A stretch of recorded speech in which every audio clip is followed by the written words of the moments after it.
Imaginez un continent dont le courage a été volé, dont la bravoure a servi d'autres nations, et dont les voix ont longtemps été réduites au silence. Aujourd'hui, sur Afristory, nous allons lever le voile sur l'histoire des tirailleurs sénégalais, ces hommes qui ont façonné l'histoire mondiale, souvent oubliés, souvent trahis. Vous allez découvrir la vérité qu'on ne vous a jamais racontée.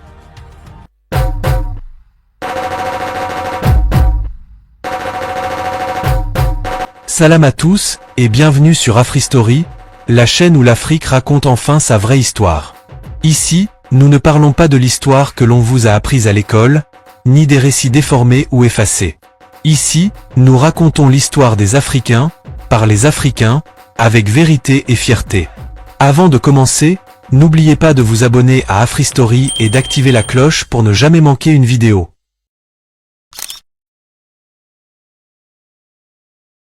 Avant de devenir des soldats, les tirailleurs sénégalais étaient des fils de la terre, des jeunes hommes enracinés dans la vie quotidienne de leur village.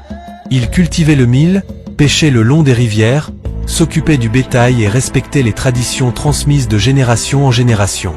La plupart d'entre eux n'avaient jamais quitté leur village, et pour beaucoup, l'Europe n'était qu'un nom mystérieux, une idée lointaine. Mais à partir du milieu du 19e siècle, l'expansion coloniale française changea à jamais leur destin. Sans avertissement réel, ces hommes furent arrachés à leur vie, à leur famille, pour être projetés dans des conflits qui ne les concernaient pas. L'uniforme qu'ils allaient revêtir ne représentait pas seulement la discipline militaire, il symbolisait la soumission à un empire dont ils ne faisaient pas partie.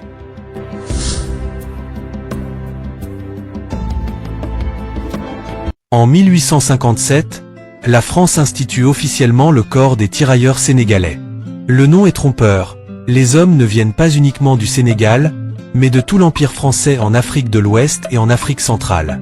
Le recrutement est présenté comme volontaire, mais très vite il devient coercitif. Dans chaque village, les administrateurs coloniaux imposent des quotas.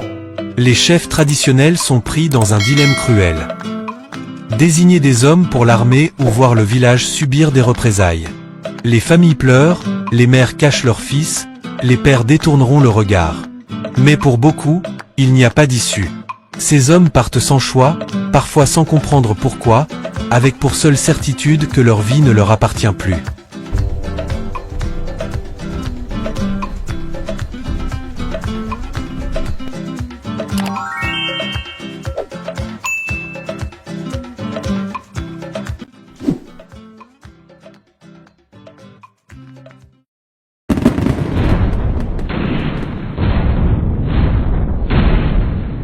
En 1914, la guerre éclate en Europe, et des milliers de tirailleurs sénégalais sont envoyés en France et en Belgique. Pour eux, c'est un choc culturel et climatique. Ils découvrent la neige, le froid glacial, les boues des tranchées, et l'artillerie incessante. Beaucoup n'avaient jamais vu la neige, et la vie dans les tranchées devient un enfer quotidien.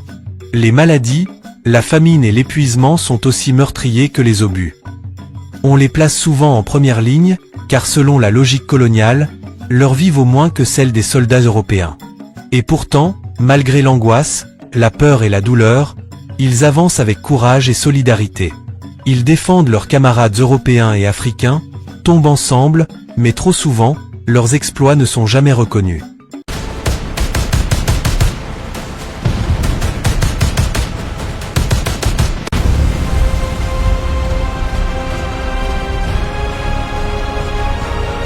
Même sur le champ de bataille, les tirailleurs subissent le racisme institutionnel. Ils sont moins payés, logés séparément, et traités avec brutalité par certains officiers. Dans l'esprit colonial, ils sont considérés comme des instruments de guerre plus résistants à la douleur et moins sensibles à la mort. Cette déshumanisation justifie les pertes massives qu'ils subissent. Mais malgré cela, ils continuent de se battre avec dignité, par solidarité et par honneur. Leur bravoure devient légendaire parmi ceux qui les observent, mais la reconnaissance officielle reste timide, presque inexistante. Après la Première Guerre mondiale, les survivants rentrent dans leur village, souvent mutilés ou traumatisés.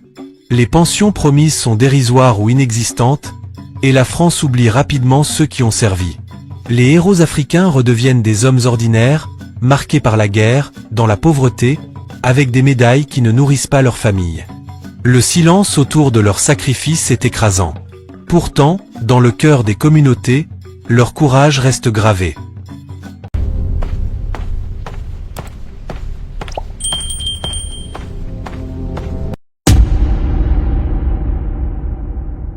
Lorsque la Seconde Guerre mondiale éclate, les tirailleurs sont rappelés.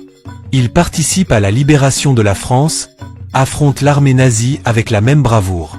Mais après la victoire, l'histoire prend une tournure tragique. En 1944, au camp de Tiaroa au Sénégal, des tirailleurs démobilisés réclament leur solde et leurs droits. La réponse des autorités françaises est brutale, des soldats désarmés sont abattus.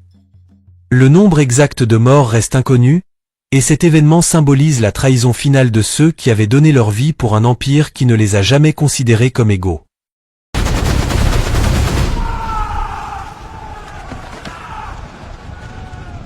Pendant des décennies, l'histoire des tirailleurs sénégalais reste absente des manuels scolaires. Ils vivent et meurent dans l'oubli, leurs pensions gelées, leurs sacrifices minimisés. Ce n'est que très récemment que des gestes symboliques apparaissent, souvent trop tard pour ceux qui ont tout donné. Raconter aujourd'hui leur histoire, c'est rendre justice, refuser l'oubli, et rappeler que le courage et la dignité ne disparaissent jamais, même face à l'injustice la plus cruelle. Ces hommes n'ont pas seulement combattu pour un empire étranger. Ils ont combattu pour la mémoire, pour la dignité, pour que leur courage soit reconnu. Aujourd'hui, raconter leur histoire, c'est honorer chaque visage, chaque nom, chaque village qui a attendu un fils, un frère ou un père revenu brisé ou jamais revenu du tout.